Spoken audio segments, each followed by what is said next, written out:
A few months ago, I shared a video where I looked at some of the most popular nutrition myths out there and revealed why nutritionists who are spreading those myths are lying to you. In that first video, I shed light on things like eating fruits and whole grains, overloading on protein, and giving up fatty foods, all popular nutrition myths that are dead wrong.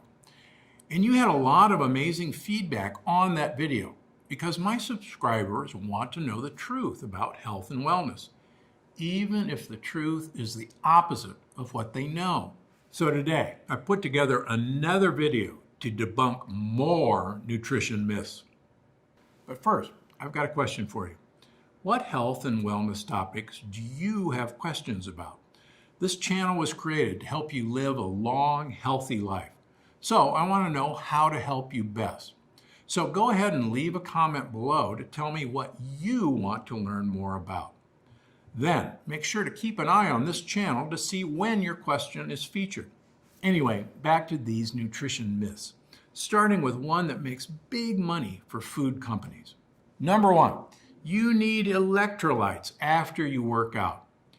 You've seen the commercials, athletes running for miles, then chugging a neon blue electrolyte-filled sports drink, or people at the gym drinking coconut water for the electrolytes, of course.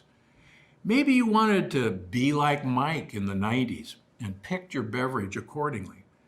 Sure, those drinks tasted pretty good, and advertisers have done a remarkable job positioning them as essential to athletic performance. But the truth about those synthetic electrolyte drinks, and even the more natural ones, is this: you don't need sports drinks to stay hydrated. Now, maybe you've noticed them giving you a boost of energy. Well, I've got news for you. That's not the electrolytes. That's the sugar. I'm serious. Those healthy sports drinks are loaded in sugar. Not great for anyone who wants to feel their best. Seriously, they just counteract the great workout you just had. It's so not worth it. But what if you're really working out hard and sweating up a storm?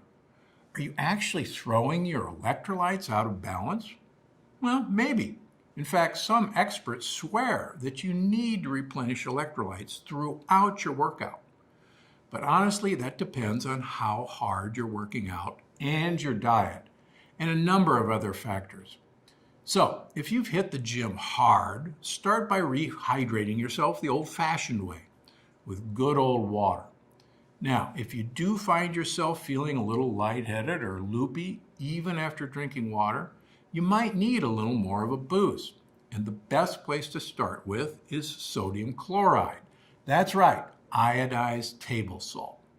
Mix a little bit of salt into your water or just eat a hard-boiled egg with salt. You'll feel better fast. And you won't cancel out your workout with a water bottle full of sugar either. And yes, up above I mentioned a hard-boiled egg as a great post-workout fuel, which brings me to nutrition myth number two. Number two myth, egg yolks are bad for you. I know, the classic weight loss breakfast is an egg white omelet. It's true, egg whites are high in protein and low in calories. While egg yolks have a bad reputation thanks to the cholesterol content in the yolks, the truth about eggs is this: eating food with high cholesterol will not give you high cholesterol. And if you're someone who throws out the egg yolk and just eat the white, you're throwing out the healthiest part of the egg. In fact, the bulk of the nutrients in eggs are found in the yolks, including vitamins, minerals, and the healthy omega fats that keep you vibrant as you age. In fact, I suggest making your omelets with more yolks than whites.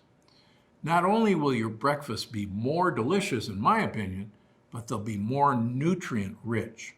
Now, speaking of breakfast, let's talk about myth number three. Breakfast is the most important meal of the day.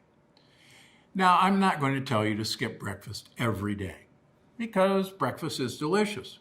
But the truth of the matter is you can skip breakfast and live a healthy, long life. In fact, the healthiest people do skip their morning meals pretty regularly. And you know what? They're fine, because the time you eat doesn't matter, at least not as much as what you eat.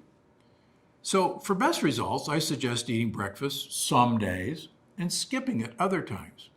In fact, that's the basic premise behind intermittent fasting, which keeps your body on its toes and may even support weight loss and longevity.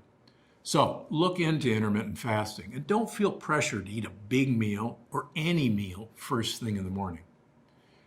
Now, one of the hottest topics in nutrition is actually one of my favorite things to talk about and eat: carbs, which brings me to myth number 4.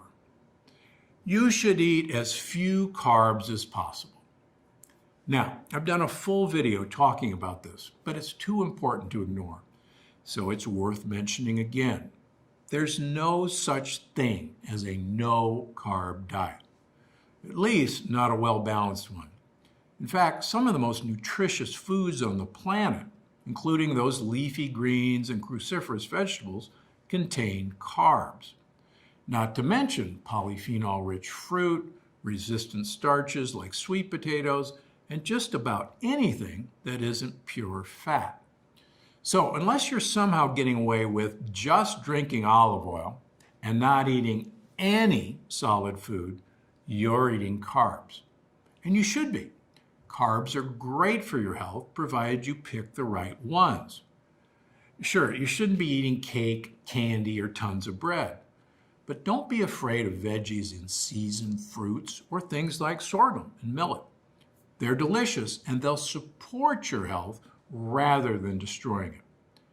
Now, before I go, there's one last health myth I've got to bust, because it's one of my all-time favorite drinks: coffee. That's why I need to put this one to rest once and for all. Myth number 5. Coffee is bad for your health. Honestly, that couldn't be further from the truth. Coffee is fantastic for your health. It's incredibly rich in polyphenols to support your health. And studies have shown that coffee is great for everything from focus and energy, obviously, to blood sugar regulation, is keeping you sharp as you age. It's a superfood, not a junk food. So why does coffee have such a bad reputation?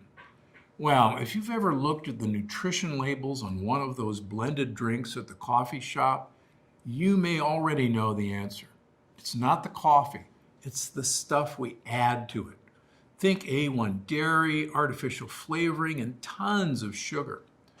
I'm serious. Some of these coffee shop drinks have as much sugar as a piece of pie or a scoop of ice cream. And people are drinking 1, 2, even 3 of them a day. Not great, right? So go ahead, drink that coffee. Just drink it black. Or look for healthy ways to spice it up, like unsweetened coconut milk, a little stevia or cinnamon, or some fresh spices. And if you want to catch me busting even more health myths, check out some of the other videos right here on this channel. Or leave a comment to ask me a question. Because I'm Dr. Gundry, and I'm always looking out for you.